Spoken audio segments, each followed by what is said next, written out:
Deyir Harun, iki söz deyim sənə. Birdən deyir boğazının yolu bağlansa, su boğazından keçməsə içəri. Belə xəstəlik var da, boğazdan su keçmir. Su keçməsə içəri, sənə desələr ki, malın yarısını ver, yolunu açaq. Verərsən, deyir əlbəttə. Su boğazımdan keçməyəndən sonra sərvətini edirəm.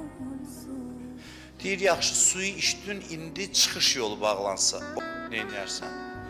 Desələr ki, var dövlətinin yarısını da verərsən, deyir, bəli, öləndən sonra var dövlətini verirəm. Deyir, indi mənə qulaq as ki, bir dünya ki, bir suyu içib bayıra çıxartmaq qədər qiyməti var. Buna görə İmam Musa Kazıma bu qədər zülm edirsən. Buna görə özü bu qədər öldürürsən. Sənin var dövlətin, məmləkətin, bütün hakimiyyətin, səltənətin qiyməti bir suyu içib bayıra çıxartmaq qədərdir.